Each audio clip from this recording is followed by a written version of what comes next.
Hello dear friends, Deepshikha study channel में आप सभी का स्वागत है। और ये चैनल तो आप ही लोगों का है। तो जैसा कि हम होम साइंस में पढ़ाती हूँ और 9 से लेकर 12 तक, तो अभी मैं 12 क्लास का ही पढ़ा रही हूँ। और आप लोग पूरा वीडियो देखिएगा और अच्छा लगे तो लाइक और सब्सक्राइब शेयर कमेंट जरूर कीजिएगा। तो आज पहला चैप्टर है। मैं पहला दूसरा ऐसे से कर कर के ही मैं पढ़ाऊंगी। मतलब कि सब कुछ मैं पढ़ाऊंगी, कुछ नहीं छोड़ने वाली हूँ, सब कुछ पढ़ाऊंगी। तो अब मैं स्टार्ट कर रही हूँ। जीवित ऊतकों की कोशिकीय रचना, यानी कि जीवित ऊतकों की कोशिकीय रचना, यानी कि जो भी जीवित, चाहे प्राणी, कोई भी प्राणी हो, चाहे मनुष्य हो या फिर जीव जंतु हो, कोई भी हो, तो जीवित ही रहते हैं।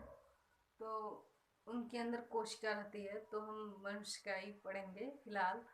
तो फिर मैं यही जो कोशिका वाला टॉपिक है मैं वही वाला पढ़ा रही हूँ। तो कोशिका क्या है मैं इसके बारे में समझाऊंगी, आप लोग को बताऊंगी, सब कुछ बताऊंगी। कोशिका मानव शरीर रचना की इकाई है। ठीक है।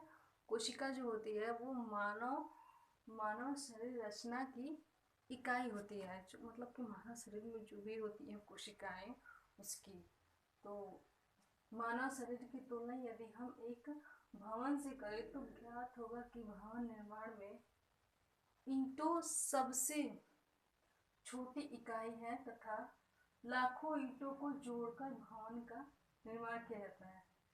कहने का तात्पर्य यह होता है कि ईश्वर ने लाखों कोशिकाओं को जोड़कर मानव शरीर का निर्माण किया है। ठीक है। एक एक कोशिका एक सुसंगठित जीवित संरचना है। यदि हम भवन व शरीर की इकाई की तुलना करें तो उनमें निम्न बातें भिन्न होगी।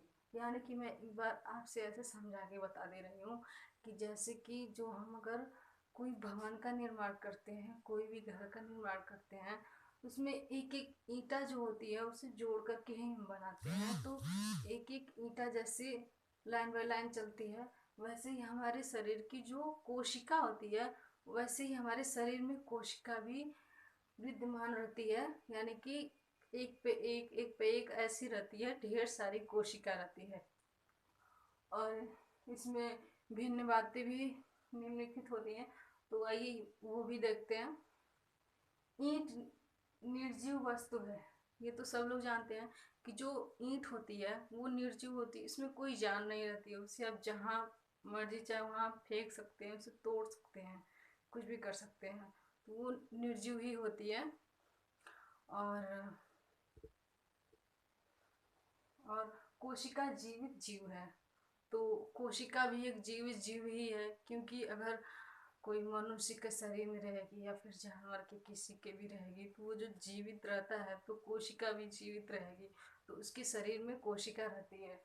और फिर तीसरा है, भवन लाखों ईंटों से निर्मित किया जाता है।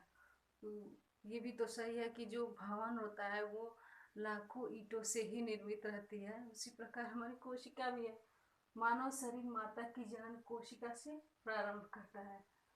तो मानव जो रहता है वो सबसे पहले अपनी माँ के गर्भ में ही पलता है। तो जो भी उनको पोषक तत्व मिलती है, उनकी कोशिका रहती है, उन सभी चीज से एक मनुष्य का निर्माण होता है। तो फिर उनकी संरचना होती है। और फिर ये पांचवा है, मुख्य कोशिका विभाजित होकर शरीर के लिए काफी मात्रा में ईंटों का प्रबंध करती है। तो ये भी हो गया कि मुख्य कोशिका जो होती है वो विभाजित होकर शरीर के लिए काफी मात्रा में जो प्रबंध करती है। कि जैसे कि मैंने पहले भी बताया कि जो कोशिका होती है वो ढेर सारा होती है, एक के एक होती है। हमारे शरीर में बहुत सारी कोशिका होती है। वैसे ही ईंटों का निर्माण भी होता है।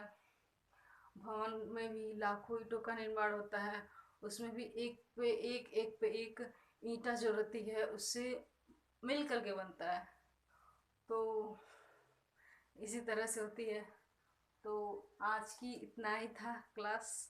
और मैं फिर नेक्स्ट में आऊँगी। तो अगर अच्छा लगे आप लोग को तो लाइक, सब्सक्राइब, कमेंट, शेयर ज़रूर कीजिएगा। धन्यवाद।